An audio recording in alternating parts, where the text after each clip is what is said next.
जय हिंद जय बिहार। बिहार बोर्ड 24 के लिए कुछ हिस्ट्री में महत्वपूर्ण क्वेश्चन दे रहे हैं, जिसे आप लोग अवश्य याद कर लीजिएगा, शायद आ जाए। पहला सवाल है, राष्ट्रवाद क्या है? राष्ट्रवाद एक ऐसी भावना है जो किसी विशेष भौगोलिक, सांस्कृतिक या सामाजिक परिवेश में रहने वालों के बीच एकता की भावना का वाहक होता है। राष्ट्रवाद एक ऐसी भावना है जो किसी विशेष भौगोलिक, सांस्कृतिक या सामाजिक परिवेश में रहने वाले लोगों के बीच एकता की भावना का वाहक होता है, एकता की भावना का सूचक होता है, यानी एक सूत्र में बांध कर रखता है। यही राष्ट्रवाद है। दूसरा प्रश्न है, मेजनी कौन था? बहुत सिंपल और छोटा आंसर है। मेजनी मुख्यतः एक साहित्यकार था, लेकिन उसे राजनीतिक से भी प्रेम था। वह कुछ दिनों तक क्रांतिकारी और गुप्त संगठन कार्बोनेरी से जुड़ा रहा था, लेकिन वह गणतंत्र में विश्वास रखता था। मेजनी मुख्यतः साहित्यकार था, राजनीतिक से भी उसका प्रेम था, इसलिए वह क्रांतिकारी और गुप्त संगठन कार्बोनेरी से जुड़ा हुआ था। वो गणतंत्र में विश्वास रखता था। पूंजीवाद क्या है? पूंजीवाद एक ऐसी व्यवस्था है जिसके तहत उत्पादन के सभी साधनों पर पूंजीपतियों का अधिकार होता है। पूंजीवाद एक ऐसी अर्थव्यवस्था है जिसके तहत उत्पादन के सभी साधनों पर पूंजीपतियों का अधिकार होता है। वे ही कारखाने लगाते हैं और उत्पादन करते हैं। इस अर्थव्यवस्था में पूंजीपति लाभान्वित होता है। इसमें मजदूरों का कोई लेना देना नहीं होता है। कारखाना चलाने वाले जो मालिक होते हैं वो पूंजीपति होते हैं, लाभ हानि सब उन्हीं को झेलना होता है। ये बहुत इंपॉर्टेंट है। पूंजीवाद एक ऐसी अर्थव्यवस्था है जिसके तहत उत्पादन के सभी साधनों पर पूंजीपतियों का ही अधिकार रहता है। वे ही कारखाना लगाते उत्पादन करते हैं। इस अर्थव्यवस्था में पूंजीपति ही लाभान्वित होते हैं। खूनी रविवार कई बार आ चुका है। खूनी रविवार क्या है? 1905 में जापान जैसे छोटे एशियाई देश से जब रूस हार गया तो वहां क्रांति हो गई। 1905 में जापान जैसे छोटा एशियाई देश से जब रूस हार गया तो वहां क्रांति हो गई। 9 जनवरी 1905 को लोग रोटी दो के नारे लगाते हुए राजमहल की ओर प्रदर्शन करते बढ़ने लगे। सेना ने इन निहत्थों मजलूमों पर, लाचारों पर अंधाधुंध गोलियां चलवा दी। बहुतेरे लोग, जिसमें स्त्रियां और बच्चे भी मारे गए। वह दिन रविवार का था। तब से उस तिथि को खूनी रविवार कहलाने लगा या कहे जाने लगा। देखिए, सर्व हारा वर्ग, सर्व माने सभी, हारा माने हार गए।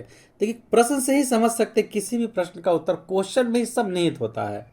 सर्वहारा मतलब सब कुछ हार गए।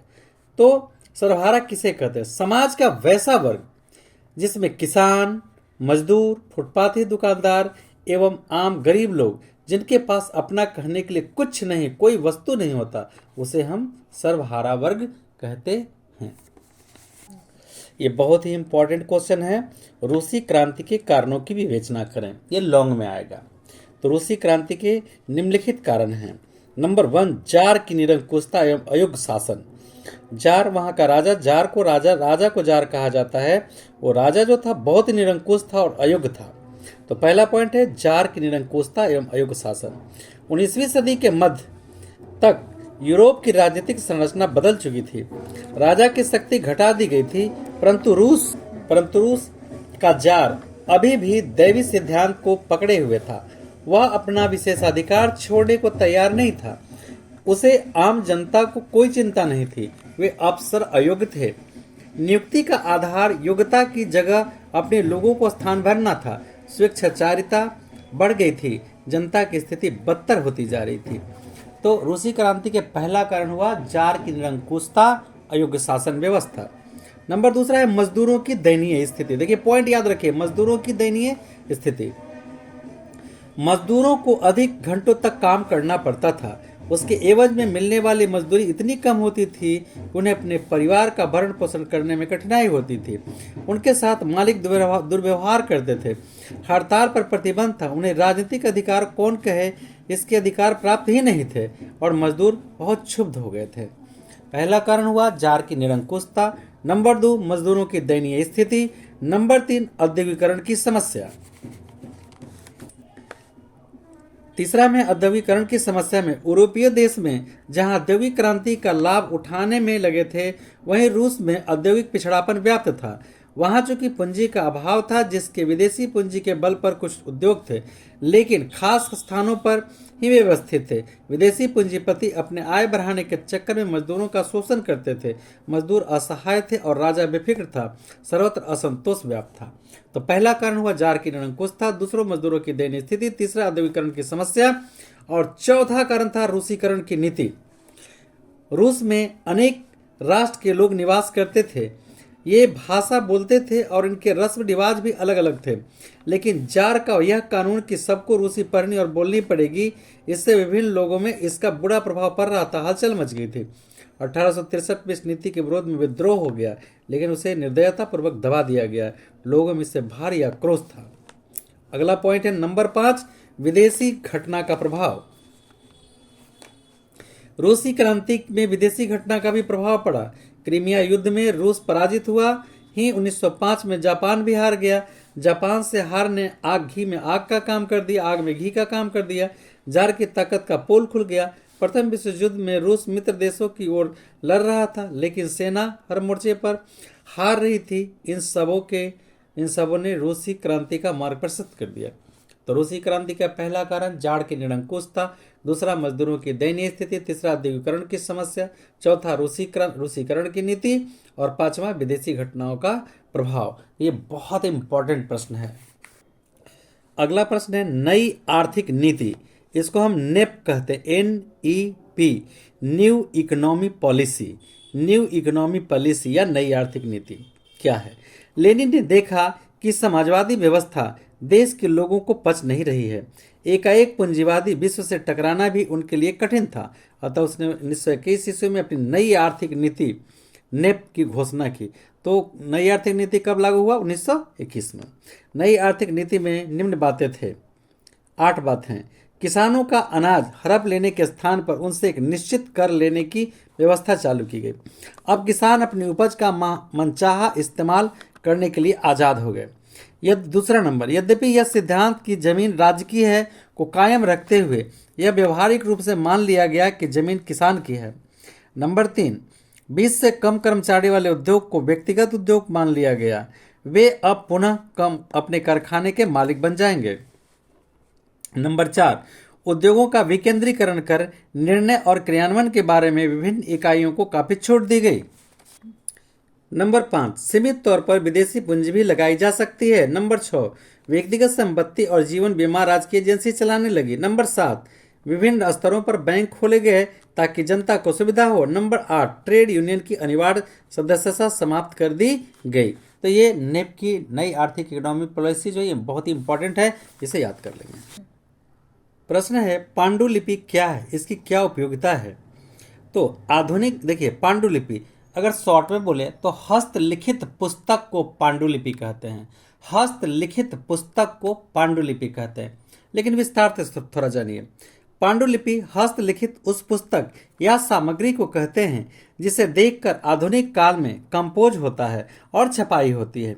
जब मुद्रण यंत्र की सुविधा नहीं थी तब विश्व में अकेला देश भारत ही था जहां अत्यंत अस्थायी और महत्वपूर्ण पुस्तकें लिखी गई, जैसे रामायण, महाभारत, पुराण, उपनिषद आदि पांडुलिपियां ही थी जो बाद में पुस्तक के रूप में मुद्रित की गई। पहले यह तालपत्रों पर तथा प्राकृतिक उपकरणों पर लिखी जाती थी। पांडुलिपि की उपयोगिता की यह हजारों लाखों वर्ष तक सुरक्षित रखी जा सकती है या इन्हें लाखों लाख पुस्तकों में छापी जा सकती है। यह बहुत ही इंपॉर्टेंट है। हस्तलिखित पुस्तक को पांडुलिपि कहते हैं, जैसे हमारा भारतीय धर्म ग्रंथ, भारतीय ग्रंथ काव्य, रामायण, महाभारत, उपनिषद इत्यादि हैं।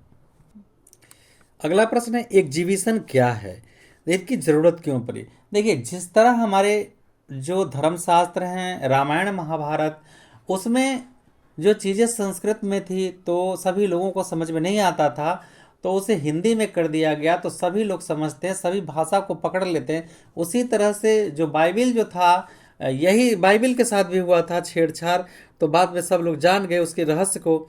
यही एग्जीबिशन। देखिए एग्जीबिशन क्या है? एग्जीबिशन वह कार्यकलाप था जिसके माध्यम से कैथोलिक चर्च के पादरियों ने धर्म सुधार की कार्रवाइयों पर प्रतिबंध लगाने का प्रयास किया। बाइबिल की मुद्रित प्रतियों के मिलने से कम पढ़े लिखे लोग भी बाइबल की उल्लिखित बातों को अपने मतानुसार अलग अलग अर्थ निकालने लगे। उनकी व्याख्या भी अपने ढंग से करते थे, जो चर्च की मान्यताओं के विरुद्ध जाते थे। अपनी जमी जमाई दुकानदारी को नष्ट होने से बचाने के लिए कैथोलिक चर्च वालों ने एग्जीबिशन को चालू किया, लेकिन इससे धर्म सुधार आंदोलन रुका नहीं, वरन जोड़ पकड़ने लगा। तो आज जो भी हमारे धर्मशास्त्र हैं, अगर हम उनको सही रूप से वर्णन करें, सही रूप से समझें, तो इन कोई विवाद ही नहीं होगा। एक विवाद अभी तूल पकड़ रहा है, क्या राम मांस खाते थे। यह सबसे बड़ी सोचने की बात है कि कुछ लोग ऐसा टिप्पणी देते हैं कि पहले ऐसा नहीं होता था, पहले अनाज नहीं थे। उन लोगों को जरा एक बार सोचना चाहिए कि हजारों हजारों वर्ष जीवित रहने वाले हमारे ऋषि मुनि क्या अनाज के भरोसे जीवित रहते थे, या कंदमूल फल के सहारे, या योग साधना के सहारे। तो हमारे राम भी उसी योग साधना के सहारे थे। कम ज्ञान वाले ज्यादा ज्ञानी बनने का प्रयास न करें, और धर्म ग्रंथ, किसी के भी पवित्र धर्म ग्रंथ को ना अपमानित करें, ना किसी को ठेस पहुंचाएं। अगर थोड़े ज्ञान वाले समंदर बन जाएंगे तो फिर समंदर का क्या होगा। अगला प्रश्न है, छापाखाना यूरोप में कैसे पहुंचा। कहा जाता है कि छापाखाना को यूरोप पहुंचाने वाला मार्को पोल था, जो अपनी यात्रा के क्रम में चीन पहुंचा था। लेकिन उसके पहले ही व्यापारियों द्वारा रेशम मार्ग से छापाखाना यूरोप आ चुका था। वहां छापाखाना का उपयोग ताश और धार्मिक चित्र बनाने में करते थे। लेकिन मार्को पोलो ने छापाखाना के साथ ही लकड़ी के टाइप भी भेजे। जर्मनी में कागज का आविष्कार 1336 में हो गया था। इसके बाद तो छपाई का काम तेजी से बढ़ने लगा, क्योंकि छापाखाना की मशीन गुटेनबर्ग ने पहले ही बना ली थी। जब गुटेनबर्ग की बात आया तो देखिए, गुटेनबर्ग ने मुद्रण का आविष्कार कैसे किया। तो गुटेनबर्ग के परिवार के पास जैतून का तेल निकालने का मशीन था। उसने उसी मशीन में कुछ हेर फेर करके मुद्रण यंत्र का विकास कर लिया। टाइप के लिए 3-4 धातुओं का मिश्रण बना टाइप बनाया। पहले अक्षरों को मोल्ड मतलब गला करके पिघला करके बनाना होता है, उसको सांचा में डाल देते हैं। मोल्ड बनाया और उनके मोल्डों के सहारे टाइप ढलाई की गई। चूंकि अंग्रेजी में अक्षरों की संख्या बहुत कम है, अतः टाइप बनाना आसान हो गया। फिर उसे छपाई के योग्य स्याही भी बना ली। इस प्रकार कुछ दिनों के परिश्रम के बाद मुद्रण यंत्र बनाने को विकसित करने में सफल हो गया। ये महत्वपूर्ण प्रश्न है, कई बार आ चुका है। 1929 के आर्थिक संकट के कारण और परिणाम आपको जानना है, लॉन्ग क्वेश्चन है। देखिए 1929 में एकदम अजीब तरह का एक संकट हो गया था। मोटा मोटी पहले बता दूं कि इतने पूंजी लगाकर लोग उत्पादन कर लिए थे कि उत्पादित माल मार्केट में बिक ही नहीं रहता, सब जहां के तहां ठप हो गया और पूरे विश्व स्तर पर यह संकट छा गया था मुद्रा का। आइए देखते हैं। 1929 के आर्थिक संकट के प्रमुख कारणों में कृषि और उद्योग में अति उत्पादकता। देखिए साफ करा, कृषि और उद्योग में अति उत्पादकता मतलब ज्यादा उत्पादन हो गया था। उत्पादन इतना बढ़ गया था कि उसे खरीदने वालों की आर्थिक शक्ति इतनी छीन हो गई थी कि उसे खरीद सकने की शक्ति नहीं रही थी। कारण यह था कि ग्राहकों की आय के स्रोत समाप्त हो गए थे। लाखों लाख लोगों को नौकरी से निकाल दिया गया। कई कारखाने बंद हो गए। अमेरिका में अनेक बैंक दिवालिया हो गए। सुना तो यहाँ तक जाता है कि बाजार को स्थिर रखने के लिए अमेरिका ने लाखों टन गेहूं को जला दिया। उसने ऐसा इसलिए किया कि दर अधिक नीचे नहीं गिरने वाले पावे। जिनके पास पैसा था या जो कुछ खरीद सकने की स्थिति में थे, वे बिना जरूरत से ही सामान खरीद कर उपभोग करने लगे। धीरे धीरे उनका जेब खाली हो गया। प्रसिद्ध अर्थशास्त्री कार्डलिफ ने अपनी पुस्तक में द कॉमर्स ऑफ नेशन में लिखा कि विश्व के जरूरत के सामान खरीदकर उपभोग करने लगे। धीरे धीरे उनका जेब इतना खाली हो गया कि प्रसिद्ध अर्थशास्त्री कार्डलिफ ने अपनी पुस्तक द कॉमर्स ऑफ नेशन में लिखा कि विश्व के सभी भागों में कृषि उत्पादन एवं कारखाने के मूल्य की विकृति 1929 से 33 के आर्थिक संकट का मुख्य कारण थी। आर्थिक मंदी का परिणाम तो पूरे विश्व को भुगतना पड़ा, लेकिन सबसे अधिक कुप्रभाव होने वाला देश अमेरिका था। मंदी के कारण अमेरिका बैंकों ने कर्ज देना बंद कर दिया। जो कर्ज दिया भी जा चुका था उसकी वसूली में तेजी कर दी गई। कुछ कड़ाई भी हुई।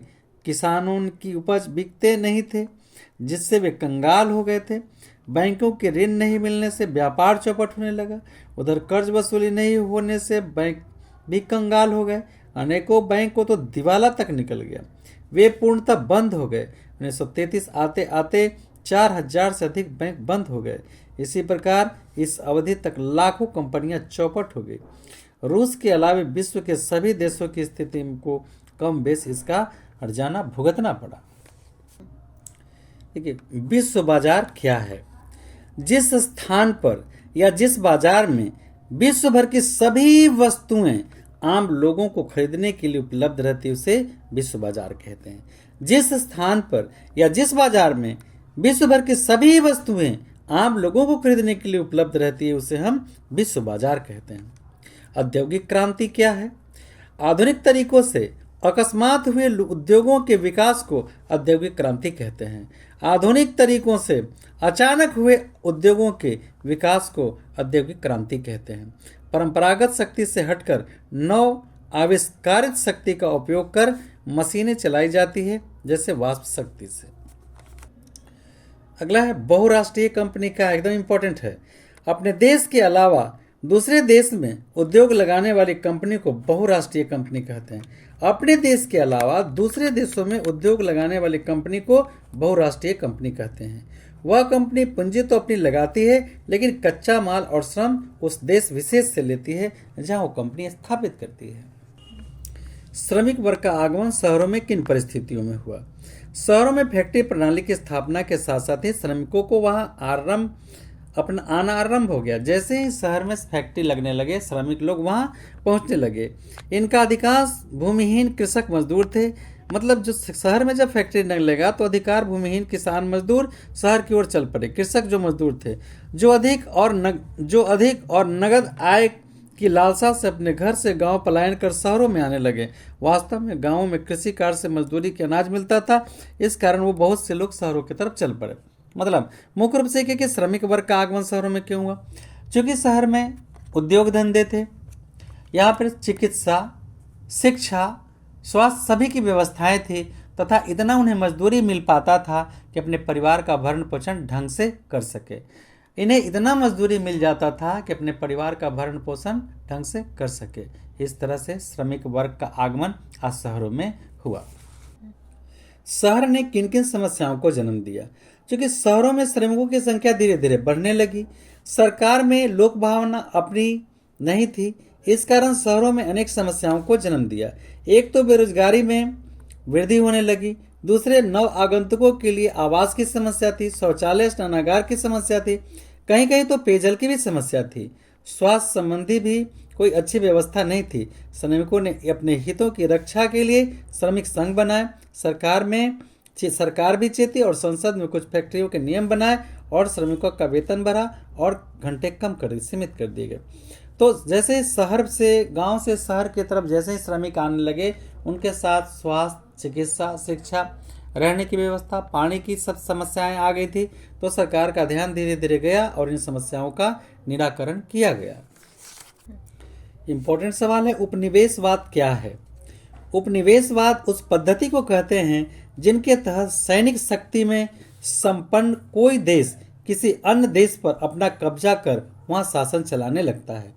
उपनिवेशवाद उस पद्धति को कहते हैं जिनके तहत सैनिक शक्ति से संपन्न कोई देश किसी अन्य देश पर अपना कब्जा जमाकर वहां शासन करने लगे। जैसे अंग्रेज भारत पर आके शासन करने लगा था, इसी पद्धति को हम उपनिवेश कहते हैं। जैसे ब्रिटेन भारत पर अपना अधिकार कर लिया था।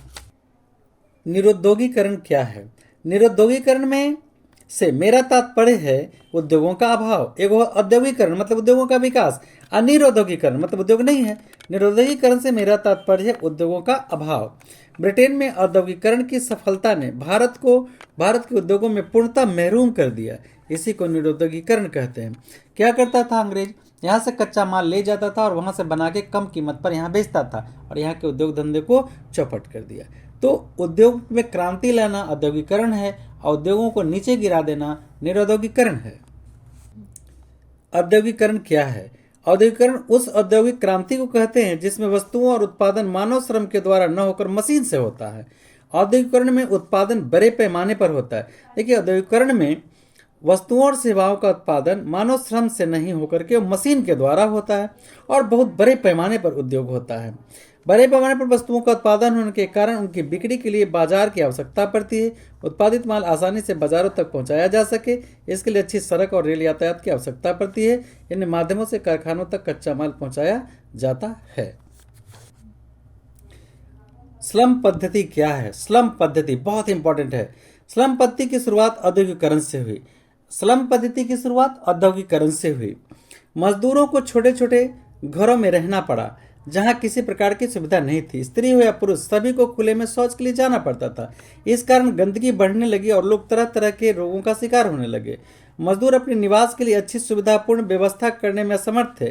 कर रहे थे कि उन्हें इतनी आय कम थी कि जिससे उनको दाने दाने के लिए मुहताज रहना पड़ता था। आगे चलकर कुछ ट्रेड यूनियन बने, जिससे उत्पादन में होने वाले आय के उचित बंटवारे की बात बताई गई। लेकिन ये यूनियन अपनी दुकानदारी चमकाने में अधिक रहते थे और मजदूरों की सुविधा में कम रहते थे। देखिए, असलम क्या है, फिर से बताऊं। असलम पद्धति एक ऐसा व्यवस्था है कि जिस प्रकार औद्योगिकरण शहर में हुआ तो लोग गांव से पलायन कर शहरों में आने लगे। तो रोजगार तो उन्हें काम मिल गया, लेकिन रहने के लिए घर नहीं था उचित ढंग का। तो छोटे छोटे मकानों में ढेर सारे लोग रहने लगे और बस्तियों में गंदगी फैलने लगा, बीमारियां फैलने लगी। उन्हें शौचालय की व्यवस्था नहीं थी, पीने के पानी की व्यवस्था नहीं थी। तो बहुत सारे असुविधा होने के कारण वो उन्हें गंदी बस्ती कहे जाने लगा। इसे ही स्लम कहते हैं। बाद में फिर कुछ ट्रेड यूनियन बनाए गए, तो ट्रेड यूनियन वाले भी मालिक से मिल जाते थे और जो उनको सुविधा मुहैया होनी चाहिए थे मजदूरों को, वो नहीं मिल पाता था। आज भी किसी भी कंपनी में, फैक्ट्री में, स्कूल में, कॉलेज में, जो भी प्राइवेट सेक्टर हैं, सब में ये चापलूसियाँ आज चलते रहती है और मजदूरों का शोषण होता रहता है। ये केवल कानून किताबों तक है, वास्तव में जमीनी स्तर पर नहीं है, ये कागजों में ही पड़ा है। न्यूनतम मजदूरी अधिनियम, न्यूनतम मजदूरी कानून कब पारित हुआ, इसका उद्देश्य क्या है? न्यूनतम मजदूरी अधिनियम 1949 में पारित किया गया। इसका उद्देश्य था कि मजदूरों की उनकी क्षमता के मुकाबले मजदूरी निश्चित हो जाए। मतलब यह है कि मजदूर को, न्यूनतम मजदूरी अधिनियम से मुख्य तात्पर्य यह है कि मजदूरों को इतनी मजदूरी कम से कम अवश्य मिले जिससे वो अपने परिवार के साथ जीविकोपार्जन सही ढंग से कर सकें। यही न्यूनतम मजदूरी अधिनियम है। ये 1949 में पारित हुआ था। न्यूनतम मजदूरी इतनी निश्चित कर दी जाए जिससे मजदूर केवल अपना नहीं बल्कि अपने परिवार का भरण पोषण कर सके। इतना नहीं, इससे कुछ भी अधिक नहीं होता, इसका ख्याल रखा गया? बिल्कुल नहीं। न्यूनतम मजदूरी अधिनियम एक ऐसा कानून है जिसके तहत किसी श्रमिक को इतनी मजदूरी अवश्य मिलनी चाहिए जिससे वो अपने परिवार के साथ अच्छे से भरण पोषण कर सके। तो ये बात केवल कागजों और किताबों तक है। आज के डेट में एक मजदूर का न्यूनतम मजदूरी मासिक यानी महीने में लगभग 10,000 के आसपास है। तो एक लेबर क्लास के लोगों को कम से कम 10,000 रुपये मिलने चाहिए। यानी जो प्राइवेट सेक्टर में काम करते हैं, किसी मजदूर में, लेबर में, हेल्पर में, उन्हें कम से कम रेवेन्यू के हिसाब से 9 से 10,000 मिनिमम, लेकिन जो कारीगर, शिक्षक वगैरह, इन लोगों को 15 से 20,000 मिनिमम कम वेतन मिलना चाहिए। लेकिन ये सब शोषण के शिकार होते हैं कि इन्हीं लोगों को इतनी मजदूरी नहीं मिल पाती है। देखिए, रॉलेट एक्ट क्या है? तो रॉलेट एक्ट अंग्रेज द्वारा चलाया गया एक काला कानून था जिसके तहत किसी भी भारतीय को बिना कुछ कारण बताए उसे अपने हिरासत में लेकर उन पर मुकदमा चलाकर उन्हें सजा दे दिया जाता था। यही रॉलेट एक्ट है। तो इसका विरोध भी किया गया था, लेकिन उस विरोध से कुछ नहीं हुआ। बाद में इसका विरोध जबरदस्त किया गया था, लेकिन फिर कोई खास असर नहीं पड़ा, जिससे काफी भारी नुकसान भी उठाना पड़ा भारतीयों को।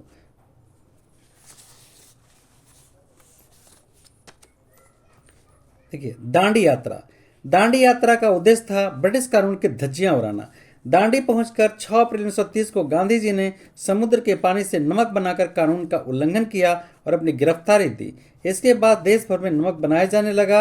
नमक बनाने वाले गिरफ्तारी देते रहे। गांधी जी का यह सविनय अवज्ञा आंदोलन सफल रहा। मायली गांव की घटना क्या है, इसका क्या प्रभाव पड़ा? ऐसे तो कहा जाता है अमेरिका के बारे में कि बहुत अच्छा है, बहुत विकसित देश है, लेकिन इससे बेशरम देश कोई है ही नहीं। मायली नाम का दक्षिणी वियतनाम में एक गांव था। अमेरिकी सेनाओं ने यहाँ एक ऐसी बर्बरतापूर्ण कार्य किए जिससे विश्व में शर्मसार को भी शर्म आने लगी। मायली गांव के निवासियों को वियत कांग का समर्थक मानकर पूरे गांव को घेर लिया गया। इसके बाद अमेरिकी सैनिक द्वारा घेर लिया गया। इसके बाद उन्हें गांव के एक एक कर सभी पुरुषों को खोज खोज कर मार डाला। बच्चियों तथा स्त्रियों के साथ कई दिनों तक बलात्कार किया और अंत में गांव में आग लगा दी थी ताकि उसका साक्ष्य मिट जाए, जिससे जलकर भस्म हो गए। भाग से एक बूढ़ा व्यक्ति बच गया, छिपा हुआ था। उसी ने विश्व को समक्ष सारी कहानियां बताई। माई ली गांव की इस घटना को सुनकर विश्व स्तब्ध रह गया। विश्व के कोनों कोने में अमेरिका की भर्त्सना होने लगी। अन्य देश को कौन कहे, स्वयं अमेरिका में ही अमेरिकी सैनिक थू थू करने लगे। अमेरिकी राष्ट्रपति निक्सन की काफ़ी बदनामी हुई। हॉलीवुड, जहां वियतनाम में अमेरिकी कार्रवाई के पक्ष में फिल्में बनाती थी, अब सेना भी बंद कर दी। हो ची मिन्ह मार्ग क्या है? हो ची मिन्ह मार्ग कोई मार्ग न होकर एक भूल भुलैया था। मुख्य मार्ग हनोई से चलकर लाओस कंबोडिया की सीमा से होता हुआ दक्षिणी वियतनाम तक के रास्ता जाता था। मुख्य मार्ग से सैकड़ों कच्ची पक्की सड़कें निकलकर पुनः मुख्य मार्ग में मिल जाती थी। वहाँ के स्थानीय लोग इसे अच्छे से समझते थे और आसानी से पैदल चलकर साइकिल का उपयोग करके वियतनामी सैनिकों को रसद यानी खाना पीना, हथियार आदि पहुंचा देते थे। अमेरिका को इस मार्ग के बार बार नष्ट करता, लेकिन वियतनाम तुरंत मरम्मत कर लेता। इस मार्ग पर अमेरिका नियंत्रण करना चाहता था, लेकिन उसे असफलता होकर लौटना पड़ता था। इससे उसे भारी हानि उठानी पड़ती थी। देखिए, गैरीबोल्डी कौन था, इसके कार्य के बारे में बताना। देखिए, शॉर्ट में और इम्पोर्टेंट भी है। इटली के एकीकरण का द्वितीय चरण गैरीबोल्डी की तलवार ने पूरा किया। वह युद्ध की नीति में विश्वास करता था। उनके सशस्त्र युवकों की एक टुकड़ी बनाई जो लाल कुर्ती कहलाए। इनकी सहायता से उसने मिसलों पर अधिकार कर वहां गणतंत्र की स्थापना की। वह पोप के राज्य पर भी आक्रमण करना चाहता था, परंतु काबूर ने इसकी अनुमति नहीं दी। देखिए, बिस्मार्क के कार्य बताना है, ठीक है। जर्मनी के एकीकरण में बिस्मार्क का भूमिका, ये भी कह सकता है सवाल। तो जर्मन के एकीकरण में बिस्मार्क की महत्वपूर्ण भूमिका थी। वह विख्यात राष्ट्रवादी और कूटनीतिक भी था। फैक्टर्स संसद में उसने भाग लिया था। वह रूस और फ्रांस में राजदूत भी रहा था। 1862 में बिस्मार्क प्रसा का चांसलर बना। चांसलर के रूस में सर्वप्रथम उसने प्रसा की आर्थिक और सैनिक शक्ति सुदृढ़ की और वह रक्त और लौह की नीति में विश्वास रखता था। अतः उसने डेनमार्क 1864 में, ऑस्ट्रिया 1866 में सेडेवा का युद्ध तथा फ्रांस 1870 में सीडान का युद्ध को पराजित कर जर्मनी को एकीकरण किया। देखिए, कार्ल मार्क्स के बारे में संक्षिप्त बता दें। कार्ल मार्क्स का जन्म 1818 ईस्वी में जर्मनी में हुआ था। उन्हें समाजवाद की एक नई व्याख्या की, उसे वैज्ञानिक समाजवाद भी कहा जाता है। दास कैपिटल उनकी विख्यात पुस्तक है। मार्क्स पूंजीवादी के विरोधी थे। वे श्रमिकों को एकजुट होकर शोषण का विरोध करने को प्रेरित करते थे। वे वर्ग संघर्ष में विश्वास करते थे। उन्होंने इतिहास की आर्थिक व्याख्या प्रस्तुत की। देखिए, ये इंपॉर्टेंट क्वेश्चन है। नापाम और एजेंट ऑरेंज क्या था, या रासायनिक हथियारों एवं एजेंट ऑरेंज का परिचय, या नापाम और एजेंट के बारे में आपको बताना है। ये घातक रासायनिक हथियार थे जिनका उपयोग अमेरिका ने वियतनामी युद्ध में किया। नापाम में गैसोलीन मिला रहता था जो ज्वलनशील होकर त्वचा में चिपक कर जलता रहता था। एजेंट ऑरेंज खतरनाक जहर था। उसे जिन ड्रमों में रखा जाता था उन पर नारंगी यानी ऑरेंज रंग की पट्टी बनी होती थी। इनके प्रयोग से धन जन की भारी हानि हुई। अमेरिका ने व्यापक रूप से एजेंट ऑरेंज का छिड़काव वियतनाम पर किया था। इसके प्रभाव में जंगल और फसल नष्ट हो गए तथा जन्मजात विकलांगता उत्पन्न हो गई। तो ये काफ़ी इम्पोर्टेंट है और अमेरिका का जितना भी भर्त्सना की जाए वो कम है। वो हमेशा लोगों को, किसी भी देश को परेशान करने का हमेशा काम किया था। देखिए, बहुत ही महत्वपूर्ण प्रश्न है। चौरा चौरी की घटना के विषय में आप क्या जानते हैं? एकदम निश्चित रूप से आ सकता है। यह स्थान उत्तर प्रदेश के देवरिया जिले में स्थित है। असहयोग आंदोलन के दौरान 5 फरवरी 1922 को निशस्त्र पुलिस में असहयोग आंदोलन जब गांधी जी द्वारा चलाया जा रहा था तो उत्तर प्रदेश के जगह का नाम है चौरा चौरी, जहां 5 फरवरी 1922 को 21 पुलिसकर्मी और एक दारोगा मिलाकर के कुल 22 पुलिसकर्मी थे। प्रदर्शनकारी आपस में जुलूस निकाल रहे थे। उसी जुलूस पर लाठी चार्ज कर दिया, उनकी बेरहमी से पिटाई करने लगा और गोलियां भी चला दी। तो प्रदर्शनकारियों अंत में वो गुस्साने के बाद तमाम पुलिसकर्मियों को थाने में खदेड़ दिया और खदेड़ करके थाने में आग लगा दिए थे। इस तरह से गांधी जी काफी क्षुब्ध हुए इस घटना से और असहयोग आंदोलन बंद कर दिए थे। साइमन कमीशन पर एक संक्षिप्त टिप्पणी है। साइमन कमीशन आयोग था। साइमन नाम है। आयोग फरवरी 1928 में भारत आया। इसका उद्देश्य 1919 के अधिनियम द्वारा स्थापित उत्तरदायी शासन यानी रॉलेट एक्ट किए गए प्रयासों को समीक्षा करना और आवश्यक सुझाव देना था। आयोग के बंबई पहुंचने पर इसका स्वागत काले झंडे और प्रदर्शनकारियों से किया गया। इस पर साइमन वापस जाओ के नारे लगाए गए। देश भर में इसका विरोध और प्रदर्शन हुआ, जिसका जवाब अंग्रेजी पुलिस ने लाठी और डंडे से दिया था और इसी में लाला लाजपत राय का माथा फट गया था और उनका डेथ भी हुआ था। देखिए, लॉन्ग में बहुत ही इंपॉर्टेंट प्रश्न है, औद्योगिक क्रांति इंग्लैंड में क्यों हुई, इसका परिणाम के बारे में। तो सबसे पहले लिखा था कारखानेदारी अथवा व्यवस्था का उदय और विकास, नगरों के स्वरूप में परिवर्तन, पूंजीपति वर्ग का विकास, श्रमिक वर्ग का उदय, स्त्री श्रम का विकास, बाल श्रम की प्रथा, श्रमिक आंदोलन का उदय, असलम पद्धति का विकास। सवाल फिर से सुनिए, औद्योगिक क्रांति का इंग्लैंड पर क्या प्रभाव पड़ा? तो ये पॉइंट हमने दे दिया है। फ्रेंड सवाल है यहाँ पे, एक इम्पोर्टेंट सवाल है, औद्योगिक क्रांति के कारणों का बताएं या औद्योगिक क्रांति सर्वप्रथम इंग्लैंड में क्यों हुई।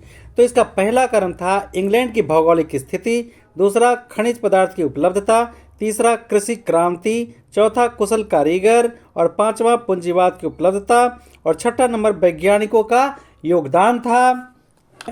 उपनिवेशों की सहायता, फिर 8वां है यूरोपीय युद्ध और 9 नंबर है राजकीय संरक्षण। देखिए, महत्वपूर्ण प्रश्न है, भारतीय राष्ट्रीय आंदोलन में प्रेस की भूमिका और प्रभाव या भारतीय आंदोलन में प्रेस की क्या भूमिका है। नंबर 1, प्रेस में प्रकाशित लेखों और समाचार पत्रों में भारतीय औपनिवेशिक शासन के वास्तविक स्वरूप का परिचय हुए। समाचार पत्रों में उपनिवेशवाद और साम्राज्यवाद का वास्तविक चरित्र उजागर कर इनके विरुद्ध लोकमत को संगठित किया गया। प्रेस में जनता को राजनीतिक शिक्षा प्रदान किया। प्रेस ने जनता को राजनीतिक शिक्षा प्रदान किया। इसने भारत में चलने वाले विभिन्न आंदोलनों जैसे होम रूल आंदोलन, राजनीतिक कार्यक्रम से जनता को परिचित कराना। प्रेस ने स्वदेशी और बहिष्कार की नीति को भी प्रचार किया। महात्मा गांधी का भारतीय राजनीति में पदार्पण प्रेस के द्वारा ही हुआ। आगे भी उनके सत्याग्रह एवं अहिंसा के विचारों को तथा उनके कार्यक्रमों को प्रभावशाली बनाने में प्रेस ही महत्वपूर्ण भूमिका निभाई। समाचार पत्रों ने राष्ट्रीय आंदोलन की नई दिशा दी और राष्ट्र निर्माण में योगदान किया। इसने एक और नरमपंथी तथा दूसरे और उपराष्ट्रवादी भावना और क्रांतिकारी आंदोलन में जनता को परिचित कराया।